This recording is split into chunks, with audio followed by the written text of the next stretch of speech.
হচ্ছে একটা সায়েন্স।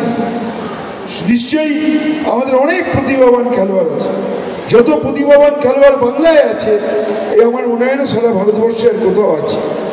সিলেকশনে গন্ডগোল আছে, কোথাও কোথাও মুখ দেখা দেখি আছে, পছন্দ অপছন্দের ব্যাপার আছে, কোচ কার কাছের নয় সেটা আছে।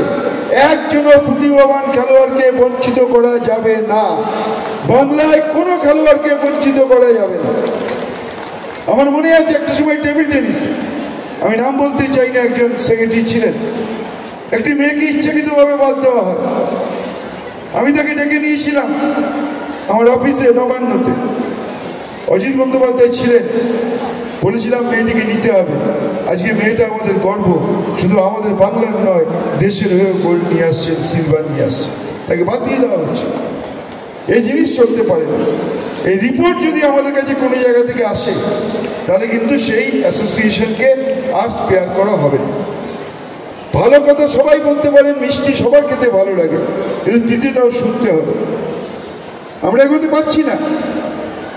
অলিম্পিকে একজনও পার্টিসিপেট করেনি আমাদের বাংলা থেকে, এটা আমাদের লজ্জা। বেঙ্গল অলিম্পিক অ্যাসোসিয়েশনের লজ্জা। সরকার তো পরিকাঠামো করে দেবে, সরকার সাহায্য করবে, সরকার তো মাঠে গিয়ে খেলবে না, খেলার তৈরি করতে হবে আপনাদের। ফলে অ্যাসোসিয়েশনগুলো দেখুন, যারা পারফর্ম করছে তারা থাকুন, আর যারা পারফর্ম না করে বছরের পর বছর ধরে আঁকড়ে রয়েছে সেগুলোকে নিয়ে আপনারা চিন্তা করুন।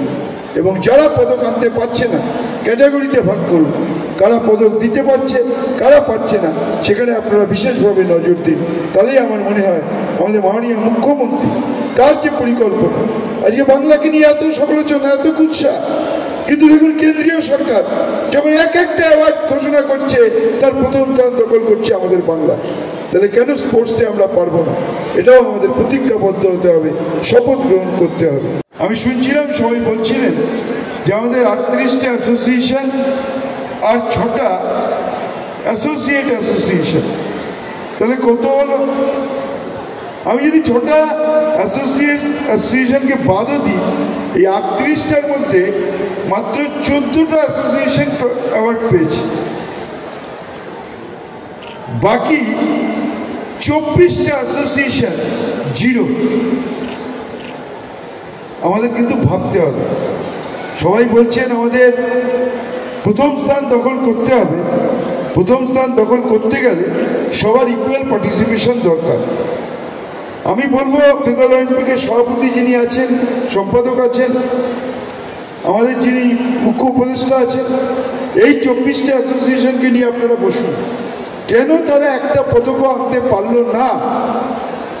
সব কিছু ভালো হলে যেমন অ্যাওয়ার্ড দেওয়া হবে, যদি অ্যাওয়ার্ড না পায় তাদের কৈফিয়ত দাবি করতে হবে, কৈফিয়ত দাবি করতে হবে। আমরা সবাই অ্যাসোসিয়েশনগুলো থাকবো, কোথায় তার অফিস জানবো না, একই লোক 20 বছর 25 বছর 30 বছর 40 বছর ধরে অ্যাসোসিয়েশনে থাকবো আর নেট রেজাল্ট জিরো, এটা কিন্তু সরকার আর বরদাস্ত করবে না। আমাদের রেজাল্ট দিতে হবে।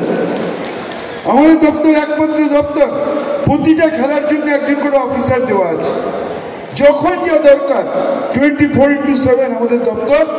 আমার প্রিন্সিপাল সেক্রেটারি এখানে আছেন রাজেশ সিনহা, আমরা সেই সহযোগিতা করি।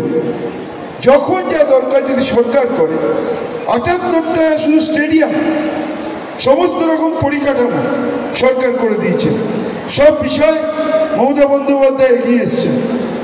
আজকে আমরা শুধু ভালো পদক পেলেই, ভালো পারফরমেন্স করলেই আজকে চাকরির সুযোগ করে দিয়েছেন মুখ্যমন্ত্রী, যা অন্য কোনো রাজ্যে আর নেই। তাহলে কেন এই 24টা অ্যাসোসিয়েশন একটা পদকও পাবে না, সেটাকে নিয়ে আমাদের ভাবতে হবে।